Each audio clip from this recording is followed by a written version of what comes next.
Umewahi kuingia kwenye uwekezaji fulani kwa sababu tu kila mtu anasema kuna hela, kisha ukajikuta unapoteza mtaji wako ndani ya muda mfupi? Au labda umeona mtu akipata faida kubwa kwenye kitu fulani, halafu ukaingia haraka bila kuelewa vizuri, mwisho wake ukajuta. Katika dunia ya leo ambapo kila siku kuna fursa mpya zinazoonekana kama njia ya haraka ya utajiri, ni rahisi sana kuchanganya kati ya uwekezaji wa kweli na kamari ya kifedha. Karibu kwenye Sauti ya Kurasa, na leo tunazama ndani ya kitabu ambacho Warren Buffett anakitaja kama kitabu bora zaidi cha fedha kuwahi kuandikwa, The Intelligent Investor cha Benjamin Graham. Ili kujifunza jinsi ya kujilinda dhidi ya kupoteza pesa wakati soko linapanda na kushuka bila utabiri. Benjamin Graham anaanza kwa somo muhimu sana.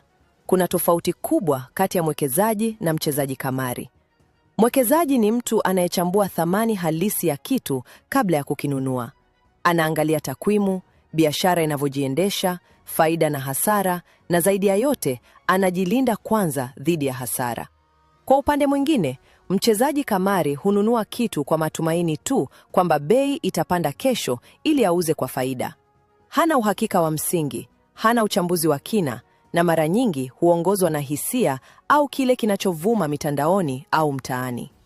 Tatizo ni kwamba watu wengi wanakimbilia fursa kwa sababu ya hype.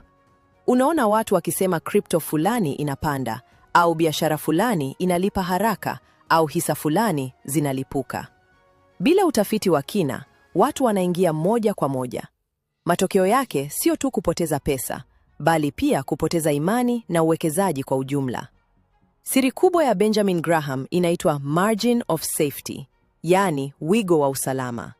Hii ni moja ya kanuni muhimu zaidi katika uwekezaji wa busara. Margin of safety inamaanisha kununua mali kwa bei iliyo chini ya thamani yake halisi. Kwa maneno rahisi, ni kama kununua kitu chenye thamani ya juu kwa bei ya punguzo kubwa, ili hata kama mambo yataenda vibaya, bado hujaingia hasara kubwa.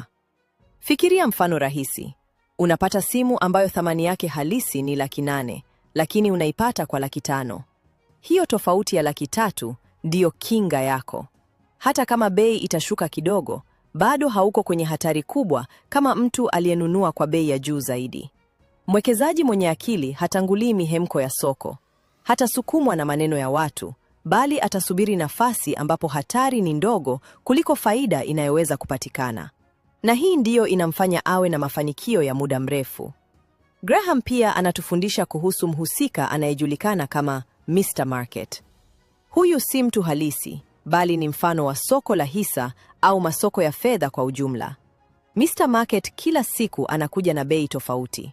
Siku moja anaweza kuwa na furaha sana na anapandisha bei ya kila kitu juu kupita kiasi. Siku nyingine anaogopa na anashusha bei chini sana bila sababu ya msingi. Tatizo ni kwamba watu wengi wanamfuata Mr. Market kama vile yeye ndiye anajua kila kitu. Wanaponunua wakati wa furaha ya soko, wanaingia kwa bei kubwa. Wanapoogopa wakati wa kushuka kwa soko, wanauza kwa hasara. Lakini mwekezaji mwerevu hampi Mr. Market mamlaka ya kuamua maamuzi yake. Badala yake, anamtumia kama chanzo cha fursa. Wakati bei ziko juu sana, anakuwa mvumilivu. Wakati bei zimeshuka bila sababu ya msingi, anaona nafasi ya kununua kwa bei nafuu. Hapa ndipo tofauti kubwa inaonekana. Mwekezaji mwerevu anajua kuwa adui wake mkubwa si soko, bali ni hisia zake mwenyewe. Hofu, tamaa na haraka ya kupata utajiri wa haraka ndio vinavyosababisha watu wengi kufanya maamuzi mabaya ya kifedha. Wakati soko linapanda, tamaa inawafanya watu waingie bila kufikiri. Wakati soko linashuka, hofu inawafanya wauze kila kitu kwa hasara. Ndiyo maana katika uwekezaji wa kweli, nidhamu ni muhimu kuliko akili ya haraka. Sio lazima uwe na akili ya juu sana, lakini unahitaji uvumilivu na uwezo wa kujidhibiti.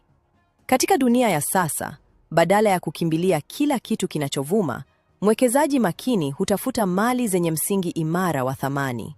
Anaangalia kama biashara inazalisha faida, ina uongozi mzuri na ina uwezo wa kukua kwa muda mrefu. Pia anazingatia zaidi muda mrefu kuliko bei ya leo. Kwa sababu bei ya leo inaweza kuwa ya juu au chini kwa sababu za muda mfupi, lakini thamani ya kweli hujitokeza kwa muda. Uwekezaji sio mchezo wa kubahatisha, bali ni safari ya uvumilivu, uchambuzi na kulinda kile ulichonacho kabla ya kutafuta zaidi. Ni muhimu kuelewa pia kwamba hakuna uwekezaji usio na hatari kabisa. Lakini tofauti kati ya mwekezaji na mcheza kamari ni jinsi wanavyodhibiti hatari hiyo. Mwekezaji anajaribu kuipunguza, wakati mcheza kamari anaipuuza. Mwisho wa siku, ujumbe wa Benjamin Graham ni rahisi lakini mzito. Usijaribu kupata faida kubwa bila kwanza kuhakikisha huwezi kupoteza kile ulichonacho. Kwa sababu katika ulimwengu wa fedha, sio muhimu sana ni kiasi gani unapata mara moja, bali ni kiasi gani unaweza kulinda na kukuza kwa muda mrefu. Utajiri wa kweli haujengwi kwa mihemko ya soko, bali kwa maamuzi ya busara yanayorudiwa kwa muda mrefu. Usisahau kusubscribe, kulike, kushare na kucomment. Kwa sababu hapa hatujifunzi tu, tunabadilisha namna unavyofikiri.